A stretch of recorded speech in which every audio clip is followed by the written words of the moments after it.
Hi, I'm Jim Lee from ClimateViewer.com and TerraformingInc.com, and I'm here to expose the world of climate engineering, weather modification, and geoengineering. I started with the Google Earth project where I started to track cloud seeding experiments and projects. I quickly realized that there are way too many for me to devote that much time to, so I started doing the history of weather modification and weather control. And what I did was I created a timeline. If you'll come to terraforminginc.com/weather control, you can load up this timeline. Click the little buttons on the side to flip through the images. Each image has a link underneath it where you can go read more about the subject. And as you flip through these, what you're going to see is a story of man's domination of nature, starting with a whole lot of people wanting to melt the North Pole, the age of pluviculture and rainmaking, the early days, going all the way into space mirrors to focus sunlight and melt the poles, the Dust Bowl, nuke the Arctic, cloud seeding invented, Project Cirrus.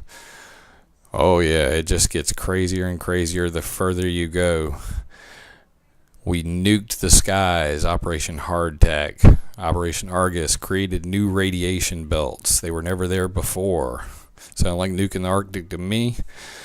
Yeah, and it just gets crazier as you go along. We got Agent Orange, we got Project Skywater, National Cumulus Modification Project, the Weather Modification Reporting Act, where you actually see the document that you go to the NOAA website and you fill out if you do go to modify the weather.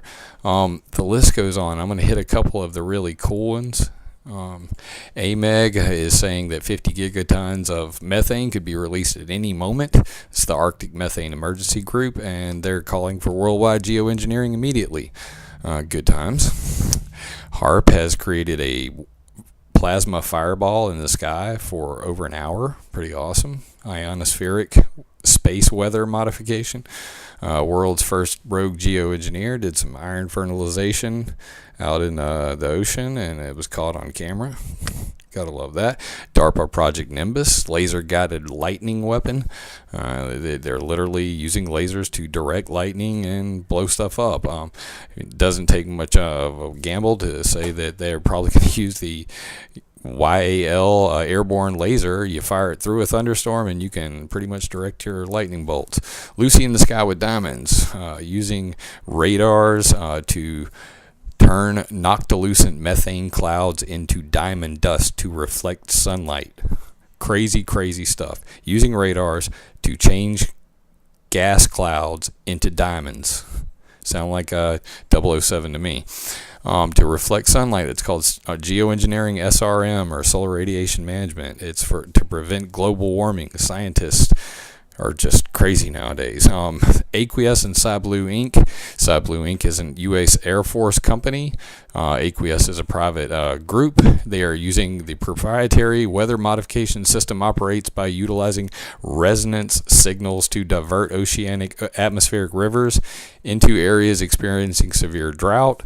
I would encourage you to read Mr. Kaczynski's The Blue Gold Rush, using the rivers of the troposphere.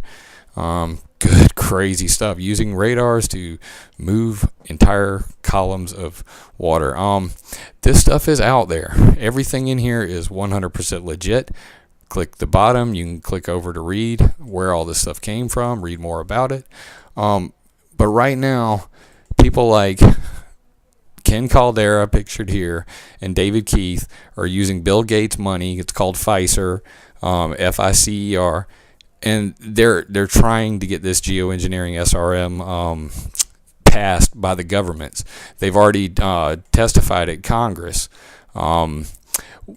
If people don't get involved and realize how serious this is, that they really want to modify the weather on a global scale, and as the WMO said, Anything that claims to achieve such large-scale or dramatic effects do not have a sound scientific basis and should be treated with suspicion.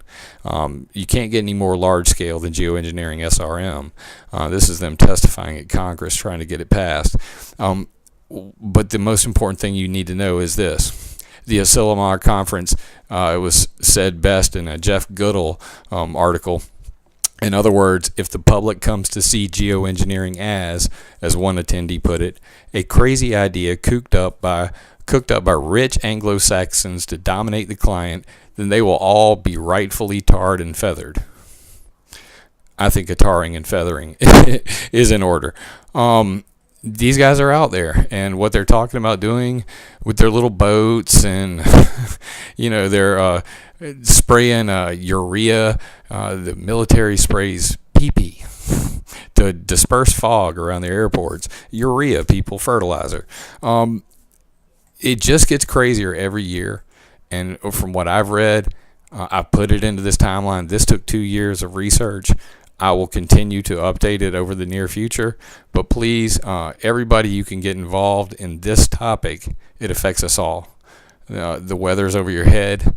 The water, is running out. The blue gold rush is on, and we really need to get involved, people.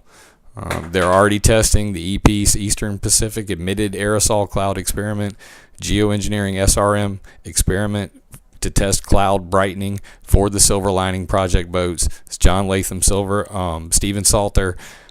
These guys are at it, and they're going to make it happen if you don't stop them. So be involved. Unless someone like you cares a whole awful lot, nothing is going to get better. It's not.